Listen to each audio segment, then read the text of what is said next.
So as we look at Saddiq Bey off the ball, I want to start with some good awareness. In this first one here, he's strong side corner guarding a shooter. And I like to highlight these things. He doesn't help off. It's not his job to help off strong side corner. We've heard Coach Casey say that. And so he stays home. And maybe it looks like to just the casual eye, he's not engaged. He's not doing what he's supposed to. But that's a no help situation for him there, strong side corner.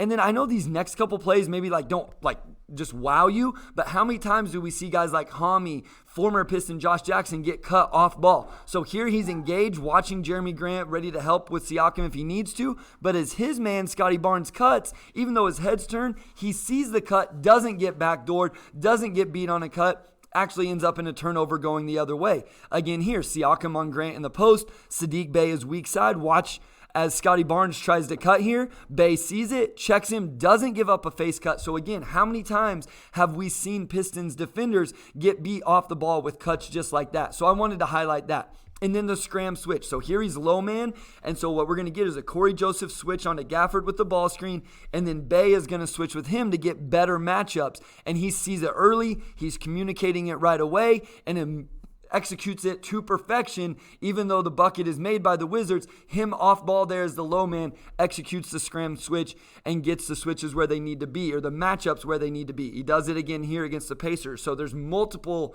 examples of this I could have shown you, but here's another one with Cade Cunningham even, where he gets the scram switch, sees it early, and gets the matchups where they need to be.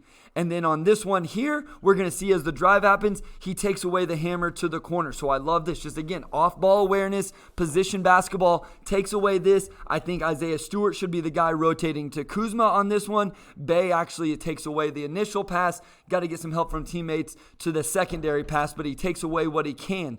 And then on this one, again, low man on the weak side, drive, help comes, and he's able to help on the pass into the lane, force another pass, and rotations have to just get a little bit better. So even though those possessions ended up with made shots on some of those clips, Saddiq Bey just individually is in the position he needs to be to help his team out. So I really like that from him. Now on this one, some areas where he could get better. He's a little slow recognizing this one. I think he should have been there earlier so he can close out to this and close out in this passing lane to help slow down the one more if it's going to go all the way to Kuzma in the corner. Help these rotations, and he was just a little slow recognizing it, and then he got caught in no man's land and is hard there getting on the closeout to the shooter. And then again, I talked about this in the article. I don't know about the communication, whose fault this is, if it's his, if Killian Hayes, if they're not supposed to switch, if he's not listening, I don't know. But especially a couple times in this game against the Hornets and a game later on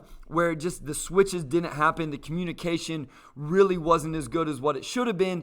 And then there were a couple where he should have been tagging the roll guy, and as you can see here, he's just a little bit late. And then not just that, as we move into weak side rim protection, not really able to protect the rim at all there on PJ Washington in that situation. So we'll see again here, Malachi Flynn drives, and he doesn't really extend and finish high, but Saddiq Bey just doesn't really have the vertical pop there as the low man on the weak side to go up and contest that. So that's an area I don't know if he's going to be able to get better at, but that's an area where as the weak side low man, he's just not providing that. And I just wanted to provide an example here of Jeremy Grant doing it so everybody can kind of see what I'm talking about. So that would just be an area to watch for as an off-ball weak side defender. He's not going to really bring that rim protection that we've seen from other guys.